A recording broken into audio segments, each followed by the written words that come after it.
So hello friends, welcome back to the information group. आप सभी का इन्फॉर्मेशन ग्रुप पे बहुत बहुत स्वागत है। अगर आप इस चैनल पे नए हैं तो चैनल को सब्सक्राइब कर दीजिए। दोस्तों, बात करने वाले हैं बीओबी यानी कि बैंक ऑफ बड़ौदा में अप्रेंटिसशिप वैकेंसी निकाली गई है। और जो वैकेंसी होने वाली है आपकी, ये बहुत ही ज़्यादा खास और काफ़ी बेहतरीन होने वाली है। बात करें इस वैकेंसी से रिलेटेड और काम से रिलेटेड, तो ये जो है आपकी कोई भी जॉब नहीं होती है बेसिकली। इसमें जो है आपको काम करना होता है कंपनी में 1 साल या 2 साल, वो कंपनी डिसाइड करती है। और मैं आपको बताऊँगा आपको इस वैकेंसी में कितने साल काम करना है। और काम करने के बाद जो आपको कंपनी के द्वारा जो है वैकेंसी के द्वारा आपको जो है इस बैंक से जो है निकाल लिया जाएगा। और इसमें जो है आपको मतलब जितने साल आप काम करेंगे उतने साल आपको सैलरी भी मिलती है। मतलब पर मंथ आपको सैलरी मिलती है, लेकिन वो सैलरी नहीं होती है बेसिकली 20,000 25,000 वो सैलरी नहीं होती है, वो आपको स्टाइपेंड मिलता है लगभग 8,000 और 9,000 के आसपास में। इसमें जो है आपका महीने भर का जो भी गुज़र-बसर है, वो निकल जाता है। लेकिन इसमें जो है आपको अगर अलग जगह आप जा रहे हैं रहने के लिए, अलग जगह आपकी पोस्टिंग होती है, तो उसमें जो है आपको फैमिली से भी जो है कुछ न कुछ पैसा आपको लेना पड़ेगा। या फिर आप पार्ट टाइम जॉब करेंगे तो वहाँ से भी आपको पैसा लेना पड़ेगा आपको रहने के लिए, ठीक है ना? अब बात करें इसके बेनिफिट की, तो मान लीजिए आपने अप्रेंटिसशिप किया, 1 साल 2 साल का अप्रेंटिसशिप आपने किया, आपको सर्टिफिकेट मिला, आपको जो है बैंक में काम करने का एक्सपीरियंस हासिल हुआ 1 से 2 साल का, ठीक है ना? तो आप बाद में मान लीजिए एसबीआई में वैकेंसी निकली या फिर आईसीआईसीआई में वैकेंसी निकली, अलग-अलग बैंक में वैकेंसी निकली, और वो रहता है 12th पास के ऊपर, ठीक है ना? 10th पास 12th पास के ऊपर रहता है। लेकिन वो कंपनी, वो बैंक बोलते हैं कि हम आपको जॉब देंगे 12th पास 10th पास पर, लेकिन अगर आपके पास अप्रेंटिसशिप सर्टिफिकेट है, आपके पास एक्सपीरियंस है, तो आपको सैलरी हाई मिलेगी, आपको जो है अच्छा पोस्टिंग मिलेगी, आपको अच्छा जो है आपको काम करना पड़ेगा, अच्छी आपको सैलरी मिलने वाली है। तो ये होता है बेनिफिट अप्रेंटिसशिप का। और ये जो है बैंक ऑफ बड़ौदा के द्वारा साल में 1-2 बार वैकेंसी निकलती है अप्रेंटिसशिप के लिए। और बाकी जॉब तो निकलती रहती है, लेकिन ये जो अप्रेंटिसशिप वैकेंसी भी निकलती है साल में 1-2 मतलब अब। ठीक है ना? अब इसके फॉर्म की बात करें हम लोग, तो ये जो फॉर्म है आपका रजिस्ट्रेशन फॉर्म, वो 11 नवंबर से स्टार्ट हो चुका है। और लास्ट डेट की बात करें फॉर्म भरने का अंतिम तिथि, तो वो 1 दिसंबर है। आपके पास लगभग जो है 20 दिन आपके पास फॉर्म भरने के लिए है। और फॉर्म जो अभी स्टार्ट हो चुका है, ठीक है ना? मैं जो है यहाँ पर आपको बता रहा हूँ इस वैकेंसी से रिलेटेड बातें। यहाँ पे आप आएँगे तो ये इम्पोर्टेंट नोटिस है। फिर नीचे अगर आप आएँगे तो यहाँ पे जो एलिजिबिलिटी क्राइटेरिया है, वो आपका 1/11 से होने वाला है, ठीक है ना? रजिस्ट्रेशन की बात करें हम लोग, तो ये आप एनएपीएस या फिर एनएटीएस के पोर्टल से करेंगे। और एज की बात करें हम लोग, तो मिनिमम एज 20 साल है और मैक्सिमम एज जो 28 साल आपको जो है बोला गया है। फिर एसेंशियल क्वालिफिकेशन की बात करें हम लोग, तो ग्रेजुएट पास है, आपने ग्रेजुएट डिग्री किया हुआ है किसी भी डिसिप्लिन से, किसी भी यहाँ पर यूनिवर्सिटी से, ठीक है ना? आप ग्रेजुएट पास है, ग्रेजुएशन की डिग्री आपके पास है, तो आप इसमें अप्लाई कर सकते हैं। अब बात करें ड्यूरेशन की, जो आपकी ट्रेनिंग की रहने वाली है 12 महीने, यानी कि आप 1 साल जो है इस कंपनी में, इस बैंक में जो है काम करने वाले हैं। नीचे अगर आप आएँगे तो यहाँ पे आप ट्रेनिंग की जो सीट है वो आप देख सकते हैं। जितने भी स्टेट, जितने भी यूनियन टेरिटरी है, उन सभी को मिला कर के हम टोटल बात करें, तो टोटल जो है आपकी वैकेंसी निकाली गई है यहाँ पर 2700, यानी कि 2700 वैकेंसी है। 2700 वैकेंसी यहाँ पे निकाली गई है। अब इसमें टोटल की बात करें तो टोटल एससी-एसटी के लिए कितनी वैकेंसी है ये देख लीजिए। टोटल एससी-एसटी के लिए जो है 412 वैकेंसी है। एसटी के लिए जो है 200 278 वैकेंसी है। ओबीसी के लिए जो है 811 वैकेंसी है। ईडब्ल्यूएस के लिए जो है 258 वैकेंसी है। यूआर के लिए 941 वैकेंसी है। और बाकी आप जो है पीडब्ल्यू विभाग में देख सकते हैं। अभी जो वैकेंसी है वो आंध्र प्रदेश, बिहार, आसाम, चंडीगढ़ जो कि यूनियन टेरिटरी में आता है, फिर Chhattisgarh, Dadar Dadra and Nagar Haveli union territory है, दिल्ली यूनियन टेरिटरी है, गोवा, गुजरात, हरियाणा। इसके अलावा यहाँ पर जम्मू कश्मीर, झारखंड, कर्नाटक और अलग अलग जो है स्टेट है। फिर यहाँ पे नीचे अगर आप पाएंगे तो जो आपको रिलैक्सेशन इन अपर एज लिमिट, यानी कि अपर एज लिमिट में आपको छूट जो मिलती है वो देख लीजिए। एससी-एसटी को 5 साल की छूट मिलती है, ओबीसी को 3 साल की छूट मिलती है।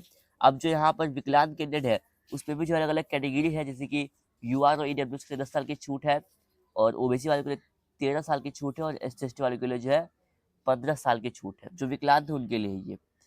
फिर नीचे अगर आप पाएँगे यहाँ पर देखिए आप, तो अप्लाई कैसे करेंगे? तो ये अप्लाई करने का ये 2 वेबसाइट है। एक है एनएटीएस का और एक है यहाँ पर अप्रेंटिसशिप, ठीक है ना? india.gov.in की वेबसाइट है। अब यहाँ पे आप आएँगे तो डॉक्यूमेंट टाइप की बात करें हम लोग, तो यहाँ पे अलग-अलग डॉक्यूमेंट आपको अपलोड करना रहता है। तो किस फॉर्मेट में जो आप डॉक्यूमेंट अपलोड करने वाले हैं, उस फॉर्मेट को आप देख सकते हैं। जैसे कि मान लीजिए आपको जो है यहाँ पर जो डिग्री का मार्कशीट है, सर्टिफिकेट आपको अपलोड करना है, तो आप पीडीएफ के फॉर्म में अपलोड करेंगे, जो कि जो है 1 एमबी से कम होनी चाहिए आपकी फ़ाइल, ठीक है ना? ये लेस इस साइन का मतलब होता है लेस देन, 1 MB से कम होनी चाहिए फाइल। फिर नीचे अगर आप आएँगे यहाँ पे आप आएँगे नीचे, तो सिलेक्शन प्रोसेस की बात करूँ मैं, तो यहाँ पे आपकी जो सिलेक्शन प्रोसेस होने वाली है, वो पहले तो आपका एक ऑनलाइन एग्ज़ाम होगा, दूसरा आपका डॉक्यूमेंट वेरिफिकेशन होगा, तीसरा आपका होगा test of local language of the state. अब एज़ पर टेबल 4.3, तो टेबल 4.3 आप देखें, तो शायद यही टेबल की बात की गई है, टेबल 4.3। ठीक है, यहाँ पे जो है ना, जितने भी स्टेट है, आप जिस स्टेट से अप्लाई कर रहे हैं उस स्टेट का आपको लोकल लैंग्वेज आना चाहिए। जैसे कि आप यहाँ पर महाराष्ट्र से अप्लाई करें तो महाराष्ट्र का लोकल लैंग्वेज आपको आना चाहिए। उसका जो है टेस्ट होगा, तो वो टेस्ट आपको जो क्वालिफाई करना होगा। अब उस टेस्ट की बात करें हम लोग, तो आपका जो एक ऑनलाइन एग्ज़ाम भी होने वाला है, तो वो एग्ज़ाम भी देख लेते हैं किस तरीके से वो एग्ज़ाम आपका होने वाला है। और यहाँ पे देखेंगे तो 4 अलग-अलग टेस्ट है, जैसे कि जनरल फाइनेंस अवेयरनेस, इसके जो 25 क्वेश्चन है 25 मार्क्स के लिए, और 60 मिनट यानी कि आपको 1 घंटा टाइम मिलेगा देने के लिए। हिंदी, इंग्लिश दोनों ही जो है फॉर्म में आप एग्ज़ाम दे सकते हैं। फिर आपका दूसरा एक टेस्ट है quantitative and reasoning aptitude, 25 question 25 marks के लिए, और ये भी एग्ज़ाम भी दे सकते हैं आप लोग। इसके अलावा कंप्यूटर नॉलेज है। फिर जनरल इंग्लिश है, तो इसके जो है 25 क्वेश्चन 25 मार्क्स के लिए, टोटल जो है आपके 100 क्वेश्चन आते हैं 100 मार्क्स के लिए। ठीक है। फिर नीचे अगर आप पाएँगे यहाँ पर, तो डॉक्यूमेंट वेरिफिकेशन आप देख सकते हैं, ठीक है? और टेस्ट ऑफ लोकल लैंग्वेज, तो जिस जिस भी आप यहाँ पर स्टेट से अप्लाई करें, उस स्टेट का आपको जो लोकल लैंग्वेज आना चाहिए। यहाँ पे लिखा हुआ है, candidate who produce 10-12 standard marksheet having studied the specific opted local language of the state UT will not be required to undergo the local language test.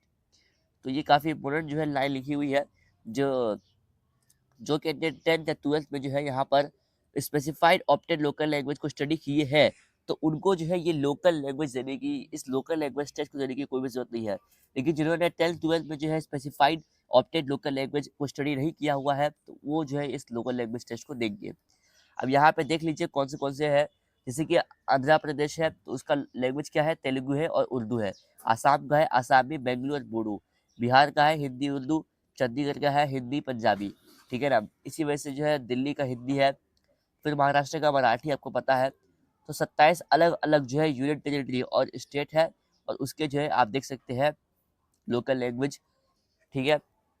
फिर मेडिकल फिटनेस आपका होना चाहिए। फिर फाइनल सिलेक्शन है। फिर वेट लिस्ट है। फिर job profile, आप क्या काम आपको करना है आप देख लीजिए एक बार। There is neither regular employment in the bank, आप जो है रेगुलर रोजगार, मतलब रेगुलर आप बैंक में नहीं रहने वाले हैं, मतलब कॉन्ट्रैक्ट एम्प्लॉयमेंट। कॉन्ट्रेक्चुअल वैकेंसी नहीं है ये, आपको स्पेसिफाई 1 साल आप काम करेंगे, उसको आपको निकाल दिया जाएगा। Please note that the candidate engaged as per apprenticeship will only be trainee, आपका ये ट्रेनिंग होने वाला है। आपका जो है एम्प्लॉय आप नहीं रहेंगे बैंक के। ठीक है ना, ये आपको यहाँ पे लिखा हुआ है। फिर यहाँ पे आप देखिए, तो कॉन्ट्रैक्ट ऑफ द अप्रेंटिस मेरे को बताया है। अब स्टाइपेंड की बात करें हम लोग, तो यहाँ पर आप 1 साल काम करेंगे, और उस 1 साल में जो है आपको हर महीने जो है आपको 15,000 15,000 रुपये आपको सैलरी जो है मिलने वाली है। ठीक है ना। फिर आपका यहाँ पे जो है, देखो सैलरी इसमें हाई है, क्यों? क्योंकि ये इसमें जो है वही लोग अप्लाई कर सकते हैं जो डिग्री पास है। ठीक है ना, जो डिग्री पास है वही इसमें अप्लाई कर सकते हैं। सैलरी भी इसमें हाई है। नीचे अगर आप पाएंगे तो एप्लीकेशन फीस देख लीजिए एक बार। तो एप्लीकेशन फीस की बात करें हम लोग, तो यहाँ पे जो SC ST कैंडिडेट है, सिर्फ SC ST जो कैंडिडेट है, शेड्यूल कास्ट शेड्यूल ट्राइब, उनके लिए जो एप्लीकेशन फीस नहीं होने वाली है कुछ भी। जो विकलांग है उनके लिए जो एप्लीकेशन जो है यहाँ पर 400 है प्लस GST। और जो जनरल है, EWS है, OBC है, उनके लिए जो एप्लीकेशन फीस है वो 800 है प्लस GST। अब फॉर्म फिलिंग भरने के लिए कुछ गाइडलाइंस होते हैं, वो आप पढ़ लीजिए एक बार। किस प्रकार आप फॉर्म भरने वाले हैं, उसके जो गाइडलाइंस वो आपको एक बार देख लीजिए वो। फिर नीचे अगर आप आएंगे यहाँ पर आ जाइए, थोड़ा और नीचे आइए, तो अनाउंसमेंट है, डिस्क्लाइमर है। और ये देखिए, आप देखिए लोकेशन और सेंटर, यानी कि कौन से लोकेशन पे क्या सेंटर है, यानी कि महाराष्ट्र में कहाँ कहाँ सेंटर होने वाले हैं, तो वो देखिए एक बार। जैसे कि आंध्र प्रदेश है, सॉरी, जैसे कि आंध्र प्रदेश है, तो यहाँ पे कहाँ कहाँ सेंटर है इसके, या देखिए जगह के नाम यहाँ पे लिखे गए हैं। आसाम में कहाँ कहाँ है, ठीक है ना। इसके अलावा बिहार में कहाँ कहाँ है, मैं बिहार का पढ़ के बता देता हूँ। बिहार में अलीपुर है, बेलसंड है, छपरा है, ठीक है ना, मुनगर है, पुपरी है, सिवा है। इसके अलावा यहाँ पर आप देख लीजिए, ठीक है ना, हमजापुर है, हाजीपुर है, ठीक है, टिकारी है, ससरम है, दरभंगा है, ईसापुर है, बारा है। ठीक है ना, ये अलग अलग जो है सेंटर है। छत्तीसगढ़ में 2 है, छत्तीसगढ़ सॉरी चंडीगढ़ में एक चंडीगढ़ है, और एक आपका होने वाला है रायपुर कुड़। ठीक है। इसके अलावा दिल्ली का पढ़ लीजिए एक बार, ठीक है ना। फिर एक है महाराष्ट्र, किधर है महाराष्ट्र का, मैं पढ़ के बताया था आपको एक बार। महाराष्ट्र का आपका होने वाला है, देखिए महाराष्ट्र काफ़ी बड़ा है, क्योंकि महाराष्ट्र काफ़ी बड़ा स्टेट है, इसमें बहुत सारे अलग अलग जो है जगह है। जैसे कि इसमें देखेंगे हम लोग, तो इसमें जो आपका अचलपुर है, ठीक है ना, बलरपुर है, फिर ये अलग अलग जगह के नाम जो यहाँ पे लिखे गए हैं। इसमें देखो महाराष्ट्र में जो है ना, आपके लगभग लगभग कई सारे यहाँ पे जो है सेंटर्स अवेलेबल है, तो इस पर आपको टेंशन लेने की ज़रूरत जो है बिल्कुल भी नहीं है, कहीं भी आप जा सकते हैं, ठीक है ना। मुंबई है, मुंबई भी इसमें है, आपका होने वाला है। इसके अलावा यहाँ पे और भी है, और ये सेंटर आप जो है पढ़ सकते हैं। काफ़ी बड़ा सेंटर है, क्योंकि जितने भी स्टेट है ना, 27 स्टेट, 28 स्टेट इंडिया में, जो शायद से 28 से 27 स्टेट इंडिया में है, और इन स्टेट में जो 27 स्टेट में वैकेंसी निकाली गई है, शायद जो 28 स्टेट है इसमें से एक स्टेट को स्किप किया गया है, या फिर जो है 27 स्टेट को कवर किया गया है। ये काफ़ी बड़ी वैकेंसी यहाँ पे निकाली गई है। सो आई होप जो आपकी वीडियो अच्छी लगी होगी, वीडियो को लाइक करें, चैनल को सब्सक्राइब करें, इस वीडियो को शेयर करें। कोई भी क्वेरी है तो आप कमेंट करें। मिलते हैं किसी नेक्स्ट वीडियो के ऊपर, तब तक के लिए गुड बाय, जय हिंद।